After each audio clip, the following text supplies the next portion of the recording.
बिस्मिल्लाहिर्रहमानिर्रहीम, अस्सलाम वालेकुम। मैं हुकूमत मुगल। इस वीडियो में बात करने जा रहे हैं कि डोनाल्ड ट्रंप के एक हुक्म के बाद अब आबनाए हुर्मुज़ में आग लग चुकी।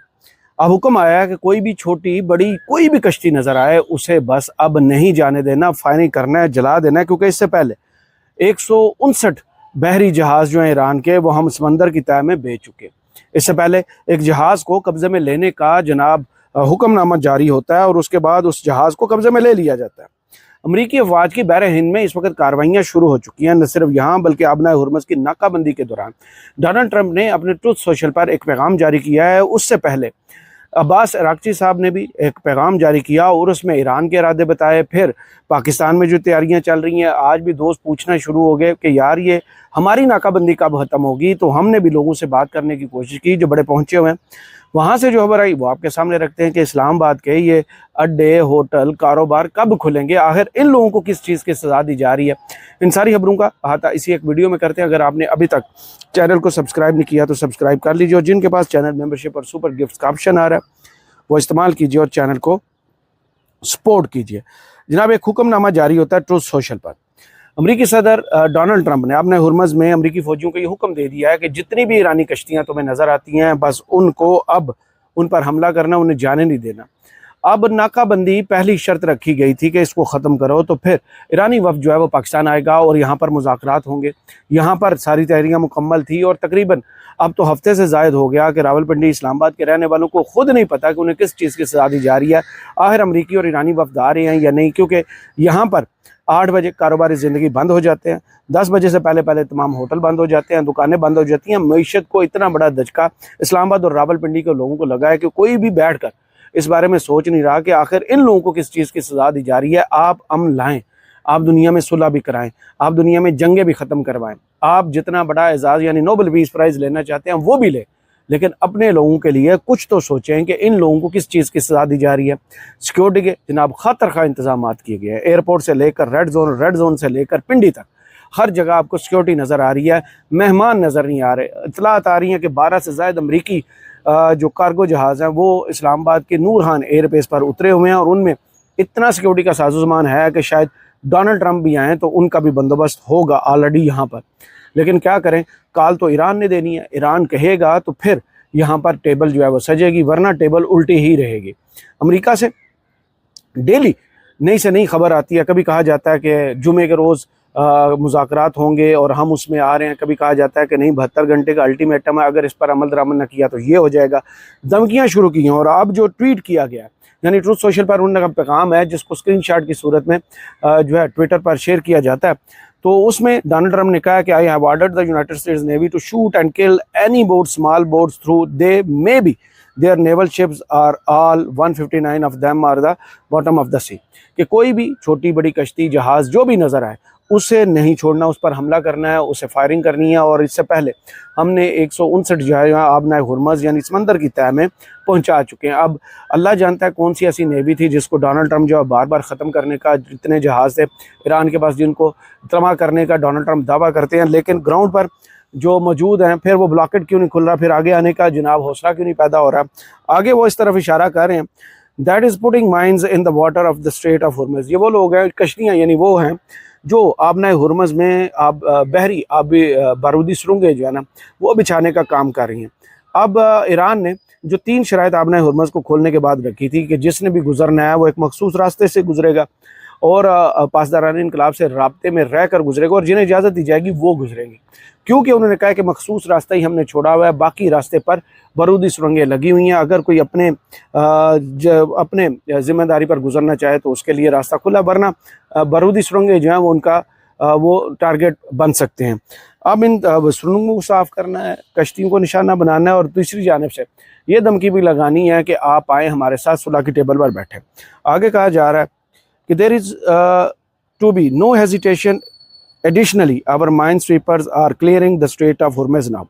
कि कोई भी हिचकिचाने की ज़रूरत नहीं है, किसी भी हिचकिचाहट का मुज़ाहरा न करना शूट करने से पहले, क्योंकि हमारे जो माइंस हैं, हमारे जो फ़ौजी हैं, इस वक्त वो जितनी बारूदी सुरंगें हैं वो आबनाए हुर्मुज़ से साफ़ करने में काम कर रहे हैं।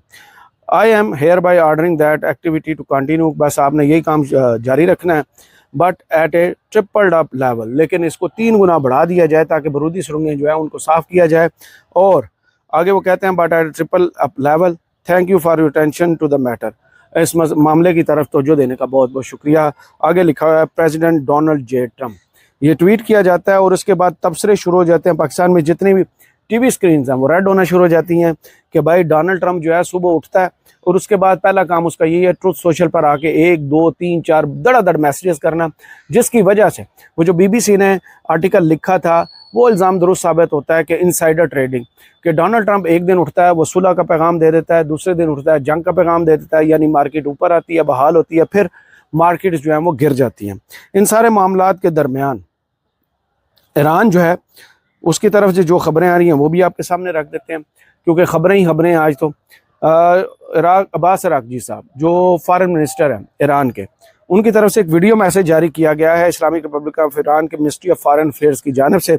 एक वीडियो मैसेज उनका आता है जिसमें वो कहते हैं कि हुर्मुज़ जो है will remain blocked until 11 trillion dollars in frozen Iranian assets are released, कि जब तक ईरान के 11 ट्रिलियन डॉलर्स को गैर मुंजमद नहीं किया जाता आबना हुर्मुज़ को हम बंद रखेंगे। The Hormuz will remain blocked if they don't present a proposal in the next 48 hours the ceasefire may end. अगर अगले 48 घंटे में इस पर जवाब नहीं आता, जो हमने आपके सामने सुजेशन रखी है, प्रपोजल रखा है, एक तजवीज़ रखी है कि जनाब 11 ट्रिलियन डॉलर जो हैं वो रिलीज़ किए जाएं, नहीं होते तो फिर आप सीज़ फायर को ख़त्म समझे, यानी जंग का बिगल बजा दिया गया। Something extremely bad is happening, बहुत बुरा होने जा रहा है। ये अब्बास अराग़ची साहब हैं जो बड़े तहम्मुल मिजाज पढ़े लिखे आदमी हैं, बड़ी शाइस्ता गुफ्तगू करते हैं। अगर इतना एक्सट्रीम लेवल पर जाकर वो बयान दे रहे हैं तो समझ जाइए अब मामला जो है दोबारा शायद जंग की तरफ बढ़ना शुरू हो गए, क्योंकि डोनाल्ड ट्रम्प जो है वो हमलों का हुक्म दे रहा है और यहाँ पर भी अब जो हुक्म हुआ है कि something extremely bad is happening, कि बहुत बुरा होने जा रहा है। दूसरी जानब जो है दुनिया की नज़रें अपना हुर्मुज़ पर हैं। जनाब इटली की और फ्रांस की, फ्रांस के सदर और इटली के जो वज़ीर आज़म, उन दोनों ने ईरान से जनाब दरख्वास्त किया कि उनके जहाज़ों को गुजरने के लिए जो डील वो फ्रांस और इटली के साथ करना चाहते हैं उसके लिए जनाब हम हाज़िर हैं और मुज़ाकरात की ऑफ़र कर दी गई है। अजान शुरू हुई है, इसके बाद मज़ीद गुफ्तगू करते हैं। अजान से पहले बात हो रही थी इटली और फ्रांस की, उनको अक्ल आ गया है, उन्होंने अक्ल की गोलियां ले ली हैं कि भाई आपने हुर्मुज़ से गुजरना है तो इजाज़त जो है वो ईरान से लेनी है। अब ईरान ने इसके लिए फार्मूला तैयार कर दिया। ईरानी पार्लियामेंट में एक बिल ड्राफ्ट हुआ है जिसमें यह लिख दिया गया है कि जिसने भी आपने हुर्मुज़ से गुजरना है, एक तो उस कॉन्ट्रैक्ट पर जब इजाज़त लेनी है तो उस पर लिखना है पर्शियन गल्फ, बहरा फारस, ये लिखा जाएगा आपने हुर्मुज़ के बजाय। और दूसरा, जितना भी लेन देन होगा वहाँ पर टैक्स लिया जाएगा और वो टैक्स दिया जाएगा ईरानी रियाल्स में। यानी वो पहले खबर आई थी ना कि डॉलर्स में आपको पे करना पड़ेंगे, तो मेरे ख्याल में इकानमी को बूस्ट देने के लिए, ईरानी करेंसी को स्ट्रेंथन करने के लिए ये जो है बिल ड्राफ्ट किया गया है ईरानी पार्लियामेंट में कि भाई आप गुजरें ज़रूर लेकिन टैक्स दें, और टैक्स दें ईरानी करेंसी में। जब ईरानी करेंसी में कारोबार शुरू होगा तो फिर उसकी वैल्यू बढ़ेगी, क्योंकि ऑलरेडी अमेरिका ने उन पर आलमी पाबंदियाँ लगाकर जो आलमी बैंकिंग चैनल्स हैं वो ईरान में बंद हैं, वहाँ पर वो कोई भी कारोबार इस तरह नहीं कर सकते। इससे पहले जो खबरें आई थी वो आई थी चीनी करेंसी के हवाले से कि चीनी करेंसी में जो भी तेल ख़रीदा जाएगा उसमें लेन देन होगा। लेकिन अब उनकी पार्लियामेंट ने बड़ा अच्छा फैसला किया है कि यहाँ से गुजरना है तो भाईजान ईरानी रियाल आपके पास होने चाहिए, ईरानी रियाल में हम कारोबार करेंगे और उसके बाद आपको रास्ता दे दिया जाएगा।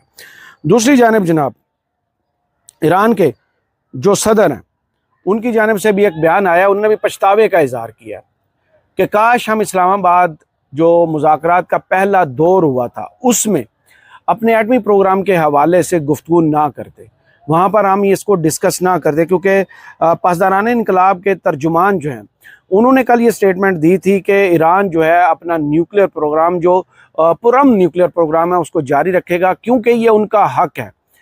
एक वहाँ पर मसला ये है कि वहाँ पर ऑलरेडी एक फतवा मौजूद है जिसकी वजह से ईरान जो है वो न्यूक्लियर पावर नहीं बनता। उनके अंदर जिसको कहते हैं यूरेनियम अफजूदा करने की पूरी पूरी सलाहियत मौजूद है, लेकिन वो एटम बम नहीं बनाते क्योंकि इसको हराम करार दिया गया है। अब अगर ईरान ये वेस्ट पे डोनाल्ड ट्रम्प की तबीयत को समझ गया और धमकियों के जवाब में अब उससे बड़ी धमकी देने के मूड में आ गया है, तो यकीन मानिए डोनाल्ड ट्रम्प जो है ना वो कुछ दिन तक आपको पीछे हटता हुआ भी नजर आएगा। अब इन्होंने कहा है मसूद पज़ेश्कियान ने, it was a major strategic mistake that we held talks with the American in Pakistan regarding nuclear weapons. अगर ये गुफ्तगू वहाँ पर ना की होती तो कम अज़ कम वो कहते हैं कि बेहतर पोजीशन में होते। दूसरी जानब अमेरिका कोशिश में था कि यहाँ पर रजीम चेंज किया जाए और रज़ा पहलवी को उठाकर यहाँ पर लाया जाए। रज़ा पहलवी पहले इटली में थे, आज बर्लिन में देखे गए हैं, और जब लोगों ने बर्लिन में देखा है तो रज़ा पहलवी के मुंह पर जनाब स्याही फेंक दी गई है और लोगों ने अपना कबूलियत और मकबूलियत का उसका कार्ड हाथ में थमा दिया है कि ये लो अपनी कबूलियत का और मकबूलियत का कार्ड, क्योंकि जिस पर अमेरिका हाथ रखता है वो वीडियोज़ में पहले भी हम जिक्र कर चुके हैं कि उस मुल्क के लोग जो हैं वो उनके खिलाफ हो जाते हैं। हंगरी इलेक्शन की मिसाल कुछ दिन की पहले आपके सामने है। उससे पहले जर्मनी में भी एक पार्टी को जब सपोर्ट किया गया था डोनाल्ड ट्रंप और जनाब अमेरिकन की जानिब से, तो वहाँ वो पार्टी भी इलेक्शन हार गई थी। अब हंगरी में इलेक्शन आ रही है, यानी जहाँ जहाँ भी डोनाल्ड ट्रंप हाथ लगाते हैं वो सोने को मिट्टी कर देते हैं, यानी उसके नफ़रत का लेवल जो है ना अवाम में डबल ट्रिपल हो जाता है। लेकिन पाकिस्तान का अल्लाह करे मामला दुरुस्त रहे, खैर रहे, क्योंकि मुस्तकबिल करीब में ये भी डोनाल्ड ट्रंप के मूड का किसी को नहीं पता। आज वो लंबा चौड़ा ट्वीट चेक कर लीजिए जो उन्होंने लिखा है, जो इसमें भारतीयों के बारे में और पाकिस्तान की अल्लाह तारीफ़ें हैं उसमें, लेकिन इंडियंस को आज खूब मिर्चें लगाई हैं और उनके बारे में जो ज़ुबान इस्तेमाल की है, और वहाँ पर रहने वाले जो इंडियंस हैं उनको जो कुछ जिन अल्फाज से मुखातब किया गया है, और जो सर्वे सामने आया है कि वहाँ पर रहने वाले भारतीयों में से अब 40% ने कह दिया कि हमने अमेरिका में रहना ही नहीं है, क्योंकि डोनाल्ड ट्रंप पहले तो समझा जाता था कि ये जो इंडियंस हैं इन्होंने अमेरिका के तकरीबन हर बड़े इदारे में जनाब इतने अपने इंडियंस घुसा दिए हुए हैं कि जैसे अमेरिका का कंट्रोल उनके हाथ में। अब डोनाल्ड ट्रंप के एक ट्वीट के बाद लगता है कि भारत के साथ उसके जो खासी जो नापसंदगी है वो खुलकर सामने आई है। इन सारे मामलात के दरमियान इस वक्त अमेरिका का बहरा हिंद में एक और ईरानी ऑयल टैंकर कब्जे में लेने का दावा है। पाबंदियों का शिकार टैंकर ईरान से तेल ले जा रहा था। बैनुल-अक़वामी समंदरी हदूद को बतौर ढाल इस्तेमाल नहीं करने देंगे, बहरी नाकाबंदी जारी रहेगी, अमरीकी महकमा जंग, ये उनकी तरफ से बयान आया। और अल्लाह खैर करे, क्योंकि अगर ये डोनाल्ड ट्रंप और अब्बास अराग़ची साहब के बयान को मिलाकर देख लें कि पहले अब्बास अराग़ची साहब का बयान आता है कि कुछ बहुत बुरा होने जा रहा है, और उसके बाद डोनाल्ड ट्रंप का ट्वीट आता है कि भाई इन जो भी कश्तियाँ आपको नज़र आती हैं उन पर हमला किया जाए और जितनी भी बारूदी सुरंग है उनको साफ़ किया जाए। तो उसके बाद लगता ये है कि ये जो सीज़ फायर इस मरतबा जिसके टाइमलाइन कोई नहीं है, जिसकी डेडलाइन कोई नहीं है, वो किसी भी वक्त जो है अब आपको ख़त्म होता हुआ नज़र आएगा। और हमारे इधर पिंडी इस्लामाबाद के जो लोग रहने वाले हैं उनके लिए जो इस वक्त इंतज़ामात हुकूमत ने स्पेशल किए गए हैं, मेरे ख्याल में वो फ़िलहाल तो धरे के धरे नज़र आ रहे हैं। और अमेरिका की नहीं, अब ईरान की कॉल होगी, जब भी इस्लामाबाद मुज़ाकरात की बैठक सजेगी उसमें ईरान की कॉल होगी, अमेरिका की नहीं। इन सारे मामलात के दरमियान मुल्की महाज पर एक ख़बर जिसका जिक्र ना करना बहुत बड़ी ज़्यादती होगी, वो है जनाब इमरान खान साहब का हुक्म आया है कि PTI के लोग जो हैं कौमी असम्बली से इस्तीफ़ों का हुक्म दे दिया गया है। ये ख़बर इस वक्त पहुँच रही है और इसमें काफ़ी जनाब इज़हार नापसंदीदगी PTI के मेंबरान ने किया, क्योंकि वो तो पहले प्लान बनाकर बैठे हुए थे कि हम जो हैं न सिर्फ असम्बलियों से इस्तीफ़ा देने की दूर की बात है, हम तो जितनी भी कमेटियाँ हैं उनमें वापस जाएंगे जहाँ से इस्तीफ़े दिए हुए हैं। अब उन कमेटियों के ऊपर अगर कौमी असम्बलियों से निकलने का ये हुक्म आता है और इस पर अमल दरामद के लिए बागी और रॉन्ग नंबर जो है वो पकड़े जाएंगे, क्योंकि अब वहाँ पर पार्लिमानी पार्टी के इजलास में ये बातें सुनने में आई हैं कि इमरान खान से ये जो हुक्म आया है किसी मुस्तनद ज़रिए से नहीं आया, काबिल एतबार ज़रिए से नहीं आया। तो जब ओपन हुक्म आएगा उसके बाद इस मामले पर सोचेंगे, यानी अब भी कुर्सियों से चिमटे बैठे होंगे। और इसको आपने जाके जोड़ना है पिछले मंगल को जो बयान दिया था हलीमा खान साहिबा ने कि ये कुर्सियों के दीवाने, कुर्सियों से चिमटे बैठे हैं, ये अटक का पुल क्रॉस नहीं कर पा रहे। तो उस बयान को इसके साथ जोड़ लीजिए कि ये कितने कुर्सियों के प्यारे हैं। हालांकि इस पार्लियामेंट में जितने भी मेंबरान थे उन्होंने क्या इमरान खान के लिए किया है, उनकी पार्टिसिपेशन क्या है, उनकी से क्या है, वो सारा मुल्क जानता है कि भाई ये मिट्टी के बडावे वहाँ सिर्फ आते जाते हैं। एक पार्लियामेंट के अंदर एहतजाज नहीं कर सकते। आपको पता है कि जितनी मरतबा इन्होंने कोशिश की, पार्लियामेंट का गेट ही अगले 4 पुलिस वालों ने बंद कर दिया और ये पिंक वो जो प्लेक कार्ड थे लहराते वहीं बैठे रहे। उसके बाद सबसे बड़ा वाक़या, पार्लियामेंट के अंदर से PTI के मेंबरान को अगवा करने वाला उससे भी बड़ा वाक़या जब PTI के जनाब अपोजिशन लीडरान ने सेनेट के और कौमी असम्बली के वहाँ पर धरना दिया था, तो उनको खाना पीना पानी सब बंद कर दिया गया था, उनका गेट भी लॉक कर दिए गए थे। तो इस पार्लियामेंट में वो रहें या ना रहें, कम अज़ कम उनकी पार्टिसिपेशन जो है, कानून साजी हो या हुकूमत की हर गैर कानूनी कानून साजी हो, उसके सामने जो इन्होंने दीवार बनना था। जितने बड़े मौके इस अपोजिशन में PTI को मिले हैं कि हुकूमत की पॉलिसी पर तनकीद करने, सियासत करने के, उनमें से एक मौके से भी इन्होंने फ़ायदा नहीं उठाया।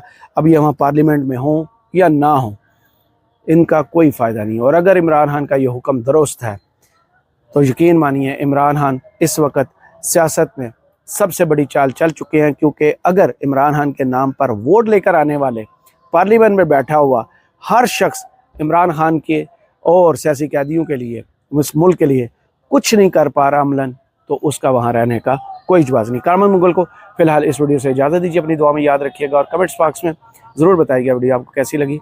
अल्लाह हाफ़िज़।